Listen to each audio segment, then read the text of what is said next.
are they capable of making a comeback to relevancy in the NBA?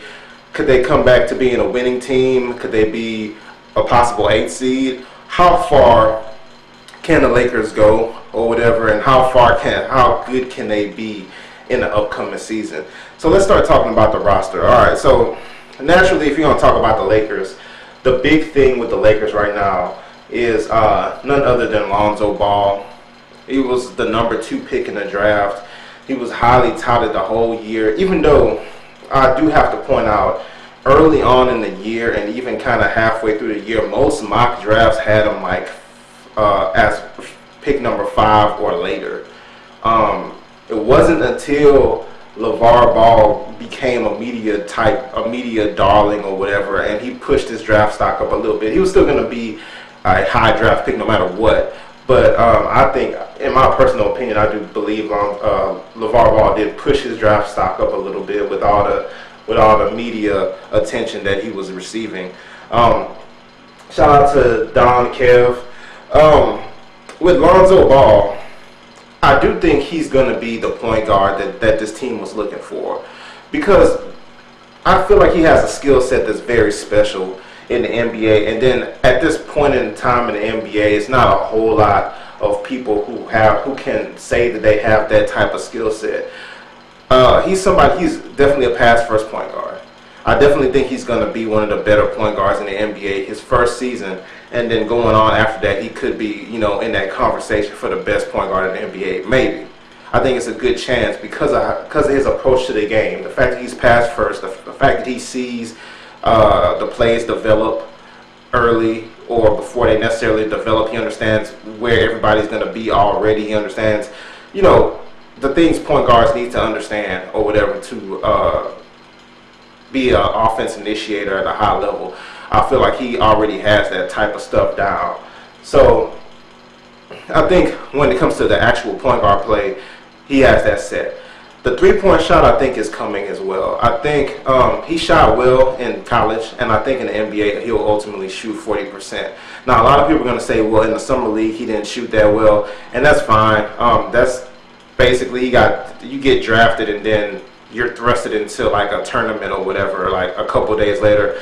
Not the biggest deal or whatever as far as I don't really take that to say that he's not going to be a good shooter. I absolutely think he's going to be a pretty good shooter or possibly a very good shooter in the NBA. So you have him being very unselfish, and then you have him shooting at a high level from 3.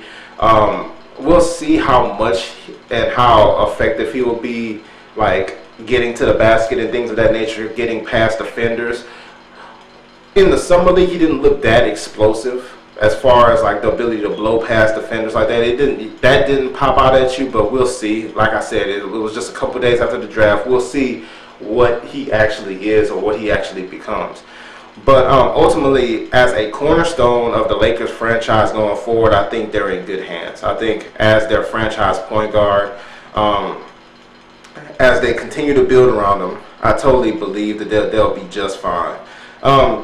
Let's move on to Brandon Ingram, Stretch Armstrong himself. So you have a point guard who many believe could be an all-star type point guard in the NBA, and then you have somebody who many believe could be an elite scorer in the NBA, Stretch Armstrong. So let's talk about Brandon Ingram for a second. He can shoot. So he has a three-point shot. He has the ability to put the ball on the floor. He can break a defender down off the dribble.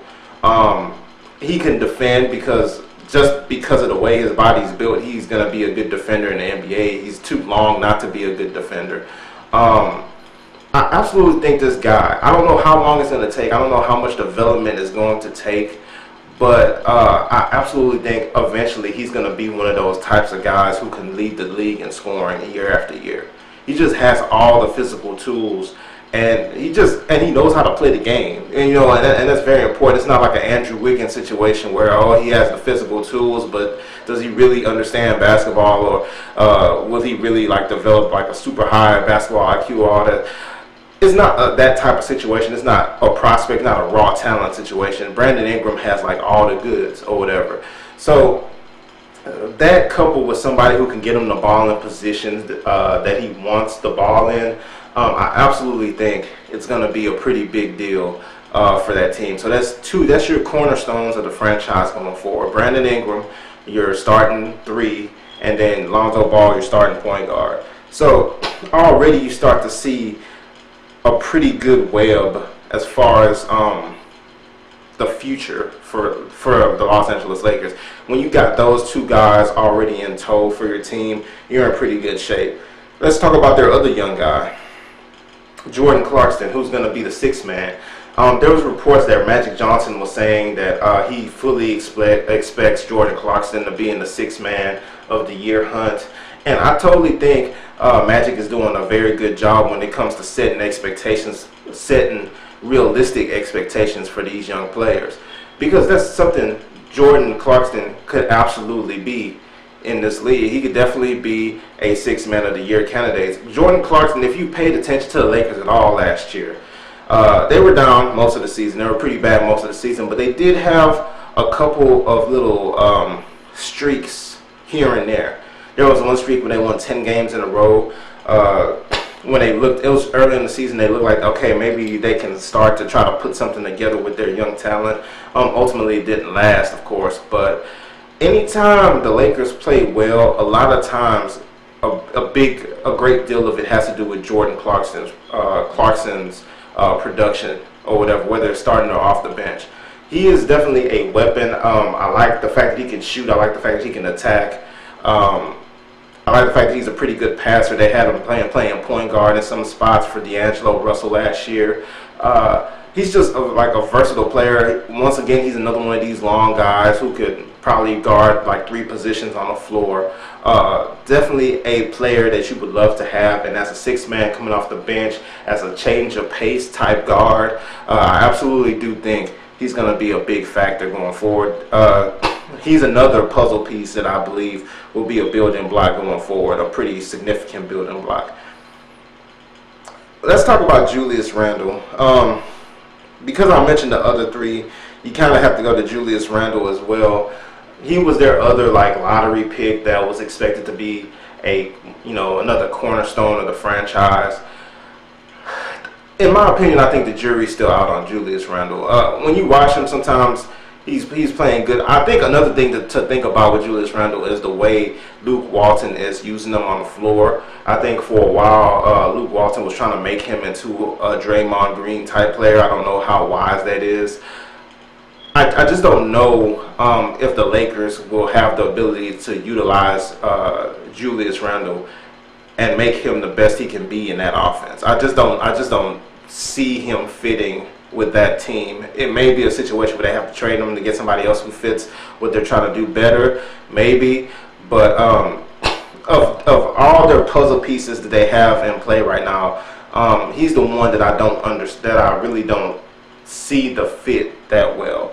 But outside of that, he is a very good player. He's somebody. He's shown that he even had a little bit of playmaking skills, some ball handling skills or whatever when Luke Walton was testing him out as like a point forward type guy. But ultimately, I didn't like him in that role, even though he did do an okay job at it. But I didn't like him in that role personally.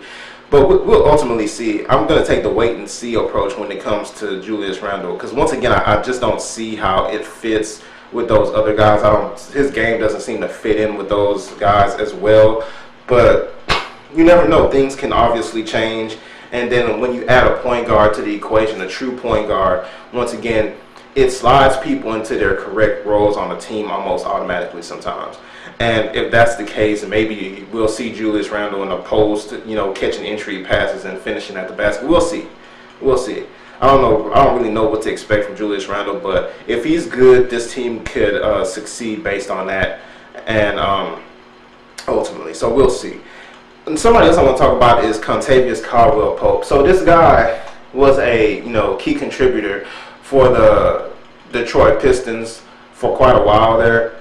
I always thought he was a very underrated player. I think now he's going to get some of that credit for being a good two-way player this year, playing under the bright lights of LA and with Lonzo Wall. I think we'll come to appreciate Kentavious Pope a lot more than we have in the past, because a lot of people didn't even know anything about him.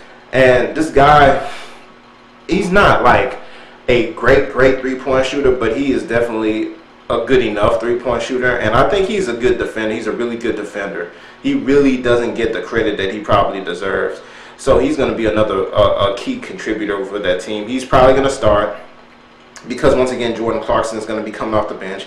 So he's going to be that lockdown, that 3-and-D guy on that team, guarding 2s and 3s and possibly 1s, depending on the situation. So I think he's going to definitely be a very good piece to what they try to build. And he's interesting even more so because he's on a 1-year contract. I think they gave him $18 million for 1 year. And I think that's very interesting. That's a very interesting choice because if it works, it's gonna raise his stock in the NBA.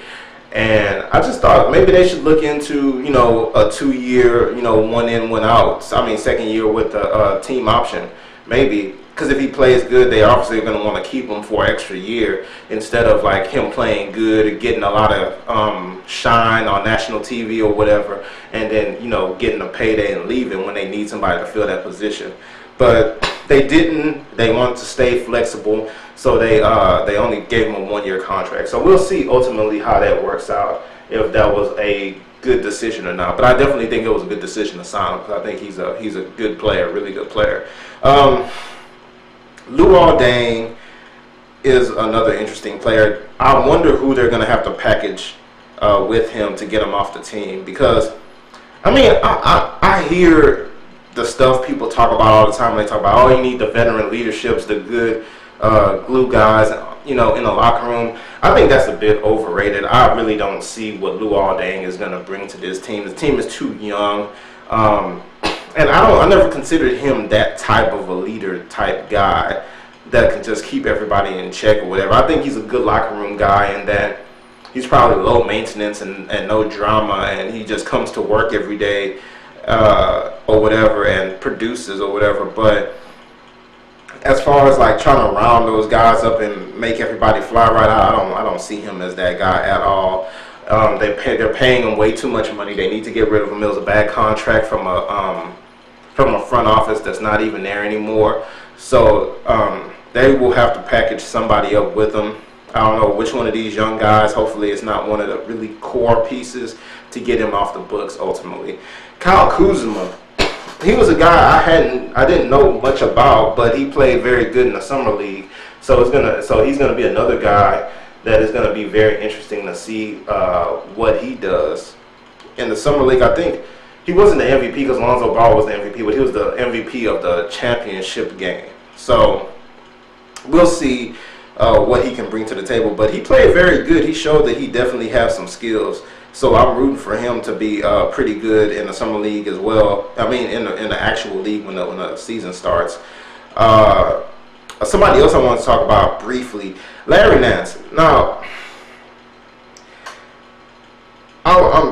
this upcoming season, playing with Lonzo Ball is going to be another. He's going to be another person I'm going to watch very closely because I really want to see what he's really made of. Like he's had a couple like highlights and stuff because he's freakishly athletic or whatever, obviously. But ultimately, I really want to see how he's going to fit. I believe he could be very, very good in an up-tempo offense because they play him at power forward a lot or whatever. So in an up-tempo offense with that athleticism, I think he can get up and down the floor and, playing defense and stuff like that. I really think he could be something. He can be good. The only thing is I don't know how good he is in the half court sets or whatever. I don't know how reliable of a shooter that he can be. So, and that's going to be like incredibly vital, in half court sets and things of that nature. So it's going to be very, very interesting to see how he develops as a player and all that. Ultimately, I guess we'll see. That'll be one of the storylines for next year. And real quick, Thomas Robinson is another guy that I like as a player. Well, he's a free agent, so I doubt they'll even re-sign him. Yeah, they're going to want to clear that money off the books. I think he's always a good player for the defense and the rebounding. So if you want somebody, because he's a real big, bruiser type player, he doesn't have the offensive skills to like score in a post, off an entry pass or anything like that. But he'll get you some rebounds and he'll get you some blocks and some hustle plays. And you can never have enough guys like that who just get their money, who make their money in that fashion. The last person I want to talk about real quick is Brook Lopez. I don't know what to really expect from Brook Lopez, to be honest. I haven't watched him in a couple years because he's been on that horrible Brooklyn team that has been bad for a while. So we'll just have to see if he still has anything left to basically. If he does have something left, playing with Lonzo Ball will kind of revive him a little bit if he still does have skills to be a good player in the NBA. Once again, having a true point guard who will feed you the rock, especially if you start to get it going, will help him a lot and will kind of revitalize him. And if he's revitalized, remember this guy was one of the top offensive post players in the league for a while. Very polished post player. So once again, polished post player equals easy buckets at the basket. And you can never have enough easy buckets, especially in a league where everybody's so dependent on three-pointers and people can go cold very quickly. When you got that presence who can get you easy buckets, and especially with the big men in today's NBA who aren't that good, especially defensively or whatever, he can really be a matchup problem by abusing people at the rim. So if he can really get his career revitalized, playing with Lonzo Ball, playing with Brandon Ingram and the rest of those guys, you have to watch out for them. What I think the Lakers need to look for, whether it's in free agency or whether it's via trade, whether they have to move one of their pieces, they need more outside shooting. I'd like to see them get like a stretch four who's like a really reliable stretch four. I think that will kind of balance out what they have going on with the Brook Lopez in the inside. You got Lonzo and Brandon Ingram, both perimeter players. You have Kentavious Pope out there, all providing a lot of space. I think a stretch four, if you could get somebody, nobody else. Paul Millsap is gone. People like Kevin Love probably won't get traded. But if you can get a stretch four in there to help, create even more space, I think it would be good for the Lakers. Other than that, more perimeter defenders, more shooting. The typical type of stuff that you need to fit, more veteran leadership, but not super old veterans like Luol Deng. I think all these things will just help the Lakers kind of get to the next level and start to become a good team again. But they definitely have a lot of pieces. One thing I want to illustrate in this video is that they're not going to be as bad as their record because they have a lot of pieces. It's just whether or not the pieces can gel together, whether or not Luke Walton can coach them effectively, and just whether or not they really, give that full effort to really try to make a push in the Western Conference, which will not be easy by any stretch of the imagination. Anyway, let me know what you think. Let me know if you agree, disagree. Leave your comments. If you enjoyed the video, go ahead and give it a like and subscribe.